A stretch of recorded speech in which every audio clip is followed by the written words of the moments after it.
Hi everyone, and welcome to Bob's Wood Stuff. I plan on making some sushi rolls later, so I want my knives to be really sharp, and they're not that way right now, so I'll show you how to sharpen a kitchen knife. It's not that hard. You can tell which parts of the knife are dull by the parts that are reflecting light. When a knife is sharp, there's no flats that will reflect light to you, so you won't see those. Now that I know where the dull spot is, I need to make sure to get rid of that.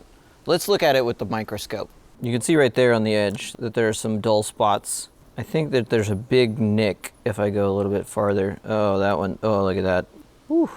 Okay. So there's clearly a gouge of material missing. You see that flat spot right there? That's really bad. That is a spot that has no sharpness at all. It's totally flat, and that's what's reflecting the light.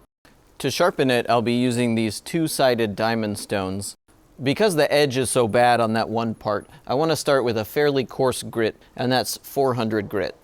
I don't pull away from the blade because that creates a burr on the edge that is difficult to get off. If you go into the blade, it doesn't really create that much of a burr. I hold it with my hand like this, and I use my thumb to determine the angle that I am sharpening it at. By resting it on my thumb at the beginning of each stroke, I get a pretty consistent angle.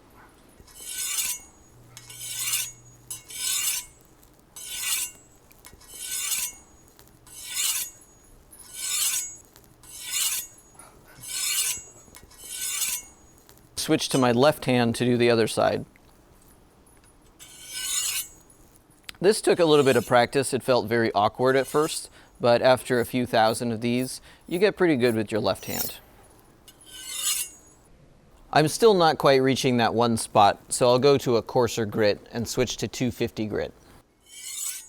It's important to get all the way to the edge of the knife when you're doing this. Notice how I'm rotating it so that the tip gets hit as well.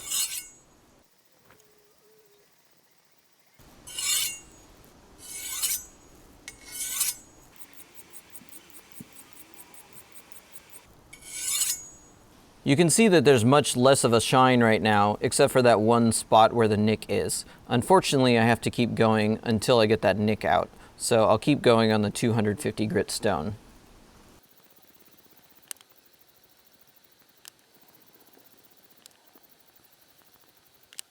That nick is still there, so I need to keep going. Every 20 passes, I switch to the other side so I don't work one side too much. And I don't forget how many I've done on the other side.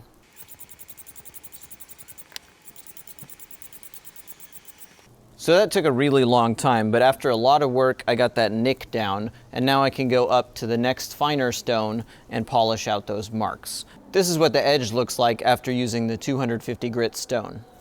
This looks pretty good. It has consistent scratch marks all the way to the edge, and now as I go to the finer grits, it's going to make those scratches smaller, and then I can polish them out. Now I'll move up to the 400 grit stone.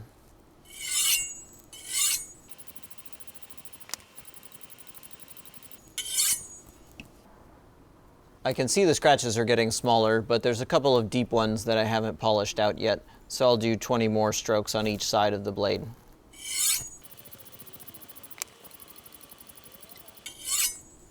That's a little more consistent, so now I'll move on to the 600 grit stone.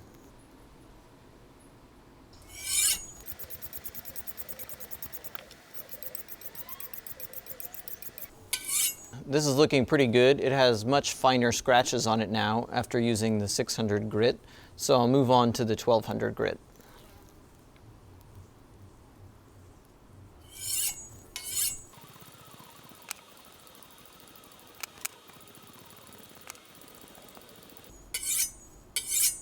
And then on the final stone, I'll just do an extra 10 strokes on each side.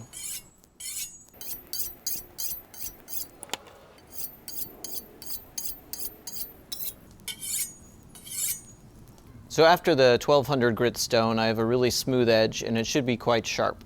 I'm going to polish it with this leather strop after I've loaded it up with some diamond paste. You can also use rouge or abrasive honing compound or anything like that.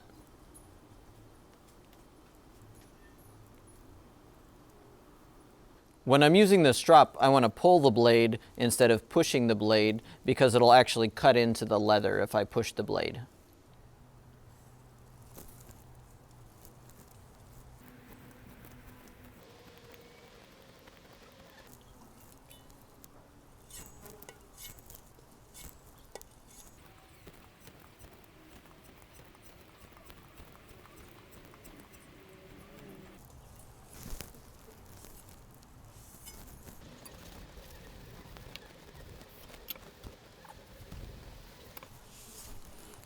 Oh yeah.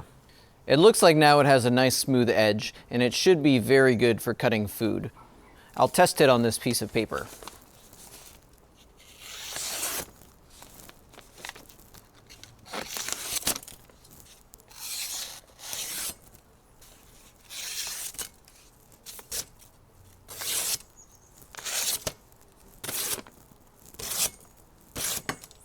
Now that my knife is really sharp, cooking will be a lot easier and safer. I hope that you can follow these directions with your own stones and make your kitchen knives sharp when they need it.